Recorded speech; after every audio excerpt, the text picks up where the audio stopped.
നമ്മൾ അമ്മമാർക്കൊക്കെ ഉള്ള ഒരു ടെൻഷനാണ് കുഞ്ഞിന്റെ തല കൂടുതലായിട്ട് ചൂടായിട്ടിരിക്കുന്നു അല്ലെങ്കിൽ തല മാത്രം കൂടുതലായിട്ട് വിയർക്കുന്നു എന്നൊക്കെ ഉള്ളത്. ഇത് പനിയാണോ അല്ലെങ്കിൽ ഇത് എന്തെങ്കിലും പേടിക്കേണ്ടതുണ്ടോ?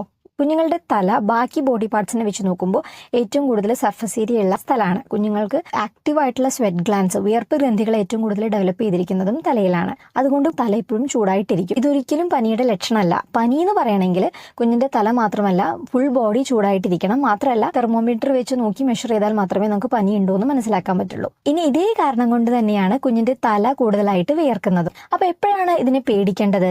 കുഞ്ഞിന് പാല് കുടിക്കുന്ന സമയത്തും തല വിയർക്കാം, അത് കുഴപ്പമില്ല. പക്ഷെ പാല് കുടിക്കാൻ ബുദ്ധിമുട്ട് കാണിക്കുക, അതായത് പാല് കുടിച്ച് കുറച്ച് കഴിയുമ്പോൾ ബ്രസ്റ്റ് വിട്ടിട്ട് കുഞ്ഞ് കിതയ്ക്കുക, ശ്വാസം എടുക്കാൻ ബുദ്ധിമുട്ട് കാണിക്കുക എന്നൊക്കെ ഉണ്ടെങ്കിൽ ഒരു ഡോക്ടറെ എന്തായാലും കാണിക്കണം. ഹാർട്ടിന് എന്തെങ്കിലും ബുദ്ധിമുട്ടുണ്ടോ എന്ന് നോക്കേണ്ടതാണ്.